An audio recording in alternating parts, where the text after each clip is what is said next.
Her lungs burned. Each desperate gasp for air sent a searing pain through her chest. She could hear him behind her, close enough to be a shadow in the moonlight filtering through the trees. He was toying with her. She could feel his amusement in every rustle of leaves, every snap twig. He knew she was his. She pushed herself harder, ignoring the throbbing in her side, the scrape of branches against her skin. The trees were a blur, the path ahead barely visible.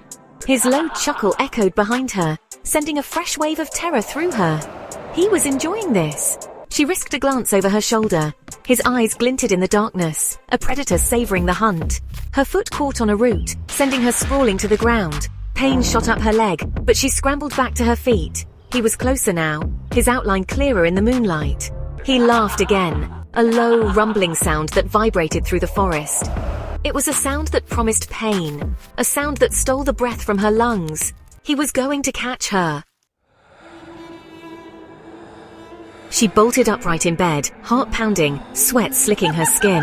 Her bedroom was bathed in the soft glow of the nightlight, familiar and comforting. The nightmare receded, leaving behind a residue of fear that clung to her like cobwebs. She took a deep, shuddering breath, trying to slow the frantic beating of her heart. It had felt so real. The terror, the exhaustion, the chilling laughter of the man hunting her. She pressed her hands to her cheeks, willing herself to calm down. It was just a dream, a horrible, vivid dream. But just a dream nonetheless. She glanced at her clock.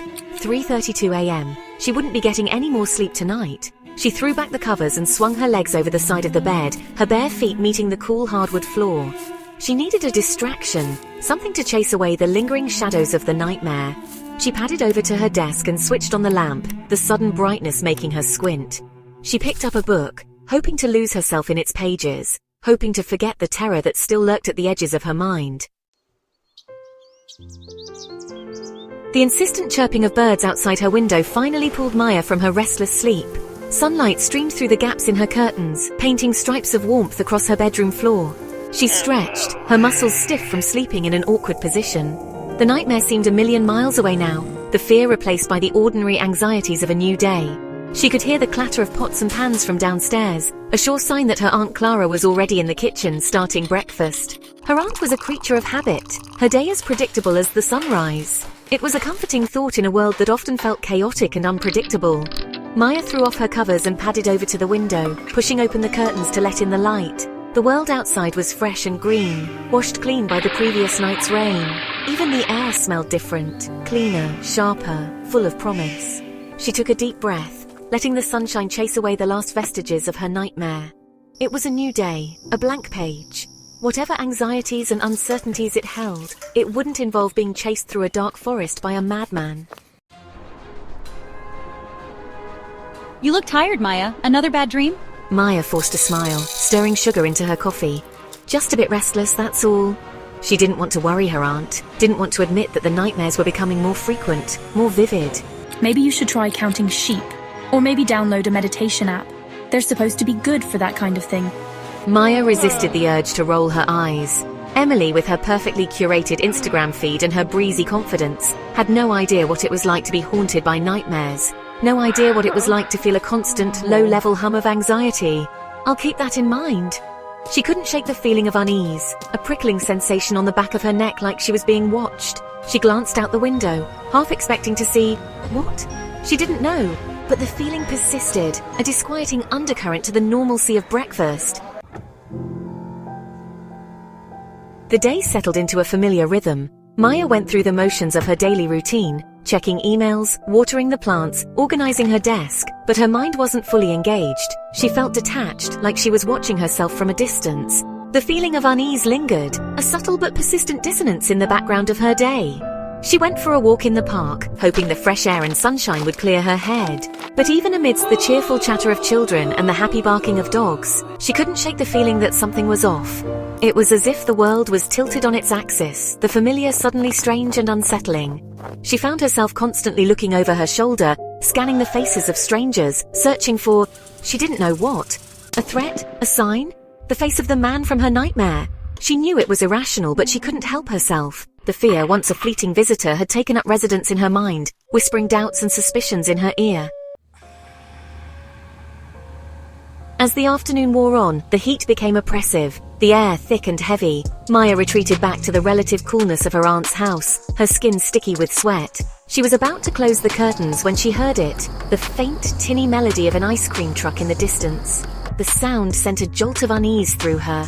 It was an incongruous sound in their quiet suburban neighborhood, a discordant note in the familiar symphony of everyday life. She had never heard an ice cream truck on their street before. Curiosity and a strange sense of compulsion drew her to the window.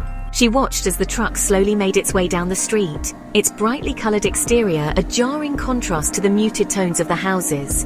It stopped a few houses down, its arrival heralded by the excited shrieks of children.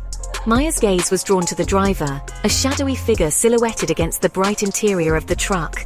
She couldn't make out his features, but there was something about his posture, the way he moved, that sent a shiver down her spine.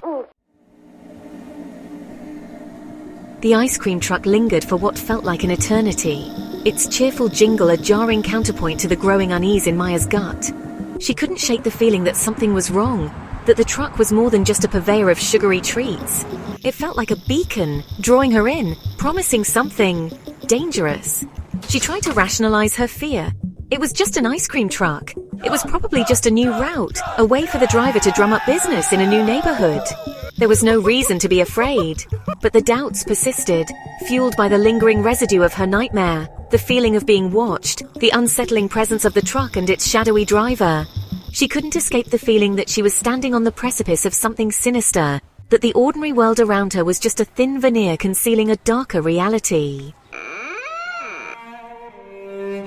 The shrill ringing of the phone cut through her thoughts, making her jump. She glanced at the clock on the wall. 6 o'clock. Her aunt and Emily were out, shopping for a new rug for the living room. Maya was home alone with her unease and the lingering image of the ice cream truck and its driver. She hesitated, her hand hovering over the receiver. The phone continued to ring, its insistent tone grating on her nerves. She took a deep breath and picked up the phone. Hello? Her voice sounded small and uncertain, even to her own ears. Silence. A heavy, pregnant silence that seemed to crackle with unspoken menace. Maya's grip tightened on the receiver. Hello, who's there? You can run, but you can't hide. A low chuckle, barely audible, sent a chill down her spine. It was a sound that seemed to slither through the phone line, wrapping itself around her like a cold, clammy hand. It was a sound that she knew, a sound that sent a jolt of primal terror through her, a sound that belonged in her nightmares. The line went dead. Maya stood frozen in place, the receiver still clutched in her hand. The blood pounded in her ears, drowning out all other sounds. Her breath came in short, shallow gasps. The ice cream truck, the driver, the nightmare. It wasn't just a dream. It was a premonition, a warning, and she had ignored it.